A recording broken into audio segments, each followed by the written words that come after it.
Dear colleagues, distinguished guests and friends, I am Yoon Myung-jo, Secretary General of the International Center for Documentary Heritage under the auspices of UNESCO. It is a great honor to welcome you to the fourth UNESCO ICDH Documentary Heritage Webinar. Established in 2020, our center is dedicated to promoting the safe preservation, management, and universal access to the memory of the world. In this webinar, we aim to highlight the vital connection between human rights and the documentary heritage. Human rights form the foundation of freedom, justice, and dignity in our world. They remind us of our shared humanity and our collective responsibility to protect the right of every individual, regardless of race, gender, or background. This right must be safeguarded not only in practice, but also in memory. It is through documentary heritage that we preserve the story of the struggles, triumphs, and the hard-won battles for justice. Documentary heritage serves as a bridge between the past and the future, ensuring that we learn from history and remain vigilant in upholding the principle of human rights. At the International Centers, we are deeply committed to preserving and protecting these vital records. In today's discussions, we will explore how human rights are reflected in our shared heritage. I am confident that this exchange of ideas will inspire us all to strengthen our commitment to both the protection of human rights and the preservation of documentary heritage.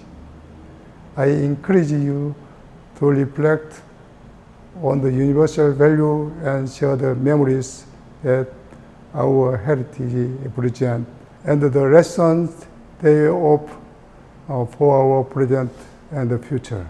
Finally, I extend my sincere thank you to all the speakers for generous sharing their knowledge and the insight in this webinar. Thank you.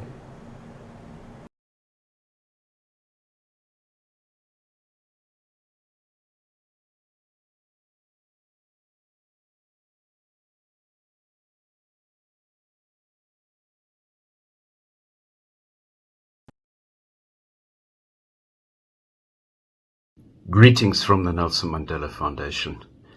I'm really honored to be given this opportunity to offer a message for the UNESCO webinar.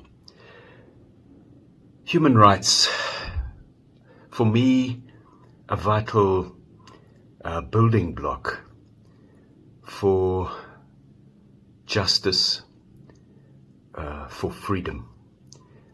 We will not realize the societies of Nelson Mandela's dreams, those just societies in which most members are free, experience freedom as a lived reality, unless we ensure that human rights are respected and become part of the basic infrastructure of our countries. Nelson Mandela used the phrase, it's a metaphor, a long walk to freedom, as the title of his first memoir.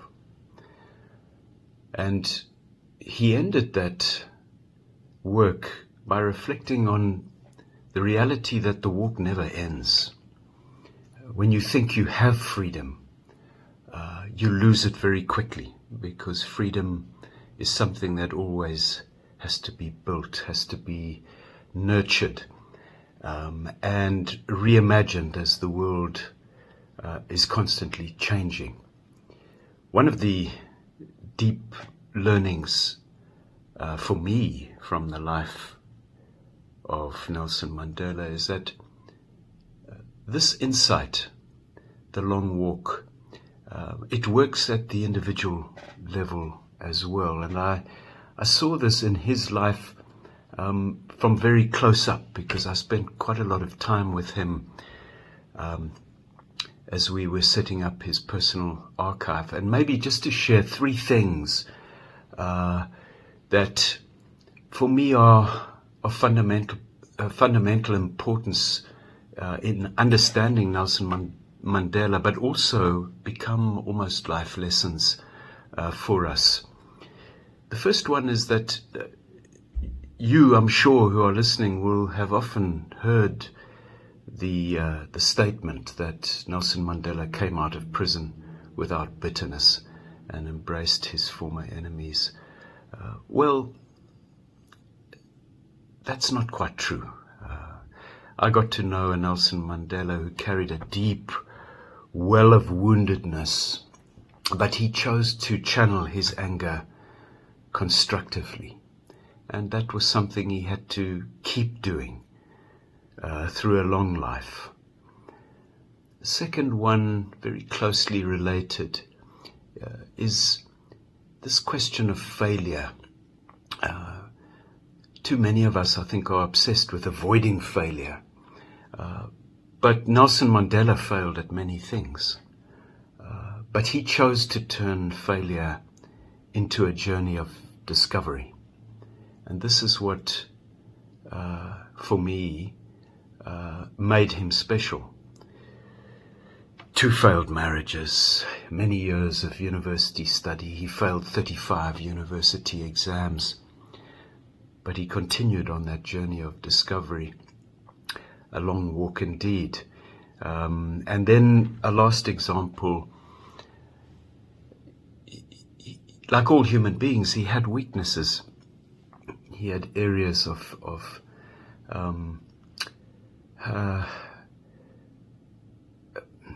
requiring attention, careful attention. And I'll give you one example. We interviewed him in 2005, and he offered us a reflection on patriarchy and the extent to which he had been influenced by it. And I'm paraphrasing him, he said that when he went to prison in 1962, and he was now in his 40s, he was a male chauvinist, and it took years of thinking, years of reading, to understand that his attitudes were completely wrong. So what we're seeing there is another manifestation of this long walk to liberating oneself from prejudice. So I'll pause there. The long walk to freedom is something every society has to contemplate.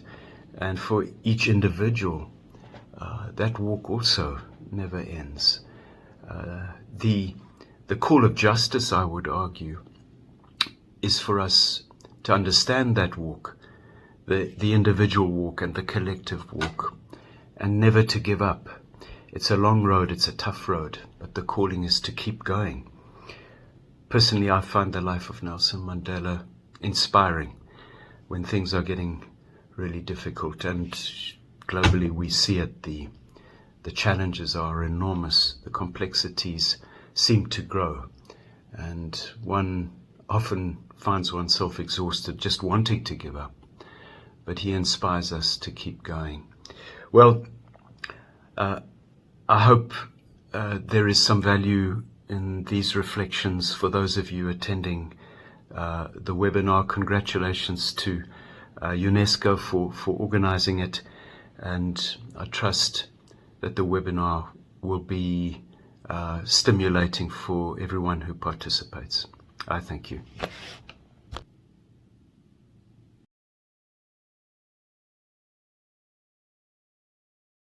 I will give you a presentation now on the work of the Arsen Archives, which is the largest documentation center on the victims of Nazi persecution. The institution is located in Germany and has been existing for more than 75 years. My title, A Memorial in Action, the Arsen Archives in the Service of Humanity. I have 3 parts. I will tell you a few words about the history of the Arsen Archives. We used to be called differently, International Tracing Service, because as an institution, we were set up as a service that had the aim to find the people who had been displaced, who had been persecuted during World War II. I will say a few words about the achievements and, of course, about the challenges and the future relevance of the institution. Our history. Here you can see a picture of a survivor of the Holocaust. This is Thomas Bergenthal. You can see him as a child on the picture with his parents before the war. And Thomas Bergenthal came to see us a few times, and he said his father and his mother were deported. He was deported himself in Auschwitz, and his father was murdered. And he says, "There's no trace of my father apart from the documentation that you keep in this institution at the Arsen Archives." For him and for many survivors and their families, our institution is much more than an archive. It's the only place where there is a trace of their loved ones. It's a memorial. As I said, we are the world's most comprehensive archive on the victims and survivors of the Nazis, located in a small town in Germany. Since we've been providing access online to our archives, we have almost 1 million users worldwide. And of course, we are an important and unique source of knowledge that is relevant today. How did this institution was set up? You have to imagine in the spring of 1945, millions of victims from the Nazis are dead, displaced, or missing. The big task then for the Allied forces who want to help the survivors is to help them find their families and to help the families to be reunited. To that end, they set up what they called at the time an international tracing service. The objective of the tracing service is to help families to find their loved ones, but for this, they need documentation. And the documentation is the administrative trail that was left by the perpetrators when they arrested, deported, murdered, committed to slave labor, the target groups, the victims, millions and millions of people, Jews, Poles, Russians, political opponents, gay people, etc., etc. So the International Tracing Service, to fulfill its mission as the first task, to collect all the documentation that has not been destroyed by the Nazis, to gather to this documentation in a central place.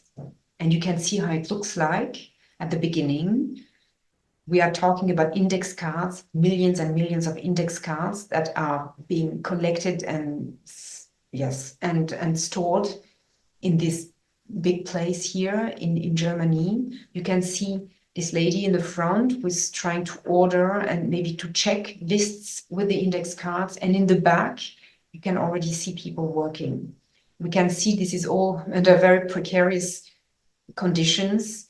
We see a plane of plastic that is in the back because probably it's raining. There's water coming down in this. The institution has been collecting these historical materials from concentration camps, from ghettos, from prisons, lists from companies, deportation lists, or social security lists from forced labor for over 80 years.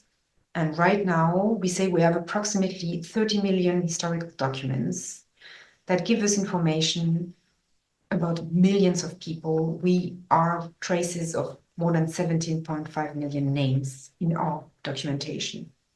And here you have a glance on how it looks in our archives. We have information about concentration camp inmates, about forced laborers, but also a lot of information about survivors. After the war, the survivors were taken care of by the Allied forces, and the International Tracing Service, now the Arson Archives, is keeping the records of this activity of taking care of the survivors. Today, Living Archive, here you see young people working with us on recording names in the database based on historical documents. The very special characteristic about the Arson Archives is that it is a living archive. In the last 80 years, we have received inquiries for about 3 million people. Every time somebody asks if we have information about a family member, this information they give us is also recorded and kept. So it means that for many people, we don't have documents because the Nazis destroyed a lot of documents, and also because they didn't document all the crimes. But for some of those fates, we have the information that was given to us after the war by their family members. So the archive is growing thanks to the interaction we have with the families from around the world. We've been asking ourselves, what should the Arson Archives do 80 years after the end of the World War II? What is our mission today? The idea and the response to that is that based on our historical mandate, our task is to help shape democratic societies in the future, together with young generations, to engage with today's society, especially with younger generations who may not have a deep or personal connection with Nazi persecution, and to preserve historical truth. As we know, fake news and relativism, revisionism are on the rise, and to use the knowledge that we have, that is stored, that is in the archives, to motivate and to animate people to respect, to stand up for respect, diversity, and democracy. As the Arson Archives are an international organization supervised by 11 countries and funded by the German federal government, with a network of international partners around the world that is absolutely essential to be able to have influence and to shape, to have a say, to be part of a conversation worldwide. And since 2013, inscribed the memory of the World Register of the UNESCO. I would like now to highlight a few of the achievements. What is our historical mandate? What we're supposed to do at the core of our work? First of all, keep the records safe. This is a very important task, given the fact, especially that the documentation made of inscribed on paper from the 1940s is in very bad shape. Keep the records safe, meaning having a building that is adequate, but also doing a lot of restoration on the paper. Second, access. Our job is to give access to the families, to the public, to historians, to anybody who may be interested in this chapter of history. Access, we understand access in a way that is a bit broader. We're not waiting only for people to contact us, to reach out, but we are ourselves communicating, producing tools, information, materials that may inspire people to get in touch with us and start diving in the historical materials that we have. Third, mission, a very important one, which was from the outset the core of our work: find family members. if the families have been separated, clarify the fate of family members. There's still families who don't know what happened to their loved ones.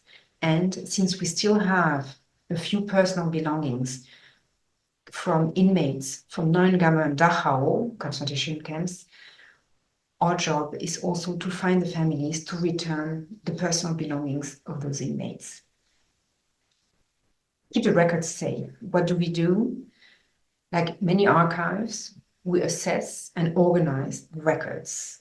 We assess their state so that we can then do the proper work to preserve them.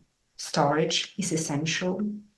Then what we've been doing intensively in the last 20 years is digitize. Digital preservation is a key way to make sure that the records are kept safe, and we give access to digital copies of our archive. There are digital copies in many countries, in Israel, in the United States, in the United Kingdom, and in France, to name a few. Then we prepare for security issues, fire, water, or else. And of course, one of the very important and last topic to keep the records safe is to consider legal and ethical considerations for access. Data protection in particular, because our records handle very sensitive information about the victims. Very important point, in the last 80 years, the records have been kept in different storage buildings, but there has never been a proper archival building for the Arisen archives. This year, in 2024, the decision was taken to award the contract for the new archival building of the Arisen archives.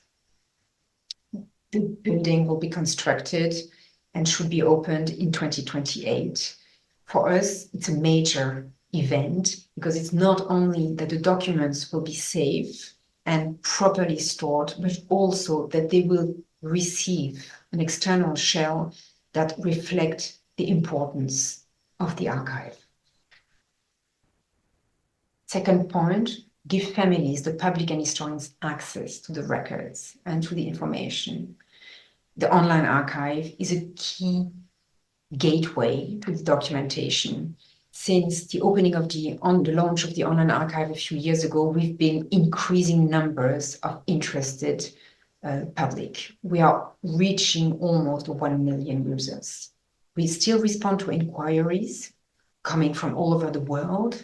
We have visiting guests, and we organize events, exhibitions, and run campaigns to raise awareness about the diversity of the documentation we have, to inform and to educate about this chapter of history through our archival documentation. Our objective is to show that archives are not boring. There are many documents, many historical documents and issues and themes that are in our archives that, if presented properly, can also give information and access and response to questions that are today relevant. Our online archive in 2023, as you can see, more than 40 million documents published and 1.3 million users. We still receive a lot of inquiries from around the world. And we've seen that the more we provide information online, the more we give easy access to our documents, the more people get attention to what we are doing and then turn to us to use our services. Very moving. I was saying earlier that we are still bringing families together. This is a family reunion I personally attended a few months ago in Frankfurt. And here you can see two sisters who met for the first time a few months ago, whose father was a survivor and deported. I was mentioning the fact that we still have personal belongings from inmates. We've been trying to find the families of those former inmates to return the personal belongings to them. Since 2016, we've been designing a campaign, an exhibition that has been traveling around Europe, and we found almost 1,000 of families and returned to them, as you can see, these personal belongings. Stone Memory the program is called Stone Memory. It's made of an exhibition, as you can see, that is traveling everywhere. It has a website, and the website has very short anime films that can also be shown in schools and for young people that can raise their interest in the topic. What we have realized in the last years is that with the help of volunteers, we have better chance to find the families. And we have, for example, in Poland, where most of the personal belongings come from, we have a lot of young students who help us find the families. What are the challenges of future issues? Because we want to be relevant today. The big question is that next year we will celebrate the 80th anniversary of the liberation of Europe. And with this, 80 years after the end of World War II, we see an entire generation passing by. The victims, there are very few survivors among us, but also more generally, the witnesses, the entire generations that witnessed the events of World War II will not be among us anymore. So it means for new generations, we are talking about history and not anymore about family memories, families, histories. So what does it mean for us? What does it mean for our work, and how we can be more true and to our mission? We can see our traditional target audience is passing away. We've been in touch a lot with second generations. I've been asking a lot of questions, the third generation as well. What we don't know is what will be the questions of the fourth generation.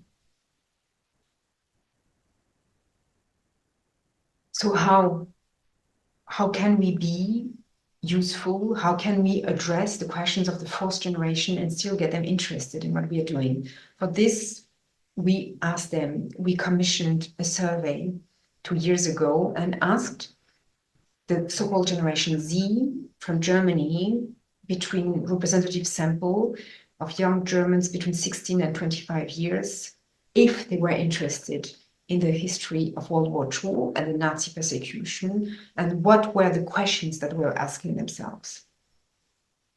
What we found out is that there is great interest in this part of the history, but that the interest is not about more specifically what happened or facts. It's more specific about themselves. Young people hope that through asking the questions about their identity, the questions they're asking themselves about their identity, their role in society, about what they can do, where they are going, their aspirations, they hope to find answers in having a conversation with others about historical facts and historical experiences. So for us, it was clear that based on this information, we would design educational materials who have as a starting point the questions that young people are asking today, and then from there lead them to historical materials. As we can see, there are social trends and there are issues right now in Europe and around the world that are extremely relevant to the core of our mission. We see our societies are polarized. There is a lot of relativism and doubt about historical truth. We see hate speech is on the rise, racism, anti-Semitism, events that were not thinkable a few years ago are become commonplace. And of course, political parties that use all these rhetorics of racism and anti-Semitism are making have a lot of success and a lot of electoral gains recently in Europe. So what are we doing to deal with those questions, the passing by of the generations, the rise of issues that are the core of our mandate, and a certain interest of our target group, the young generation, if we pick them up where they stand and if we don't teach them down? We have launched a new initiative called Every Name Counts. And the objective of the initiative is to invite young people, but actually a large audience, to help us give better access to the historical documents. So how does it work? You go online, you need a phone, a tablet, whatever, and then you help us type in the database a bit of data that you will find of an index card about the fate of an inmate. This has at least a double function. With this, it creates a lot of empathy with the fate of a single person.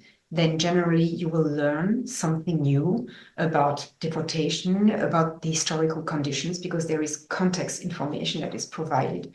And third, and it's maybe the most important motivator, what you are doing as a participant, as a volunteer, stays and gives then better access to others, to the data and the information about this person who will not be forgotten. We've had a huge outreach with that very simple concept, ranging from high-level political officials.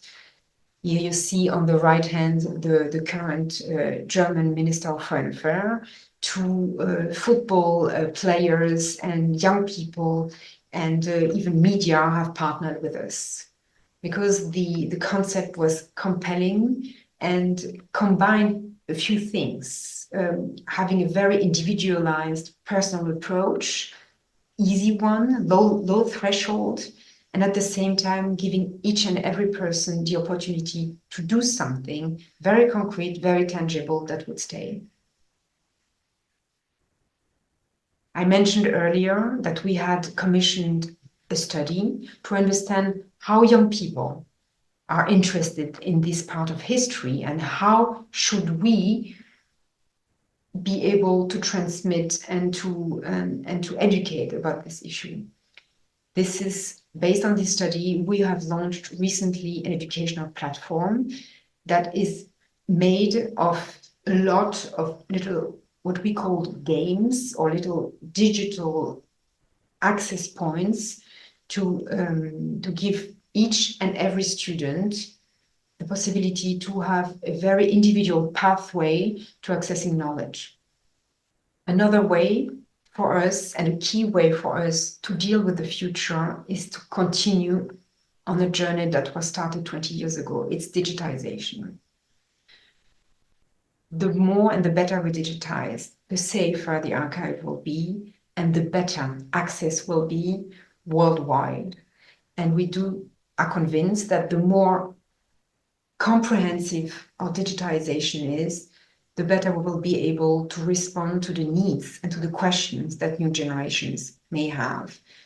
So the issue of artificial intelligence is a big issue that is changing entirely the way we are working, because we see that tasks that had to be done by hand or by individuals typing names and dates can now be very, very quickly performed with the support of AI, and based on that, give us a much better possibility to provide a personal, intuitive, and easy access to very different sorts of audiences.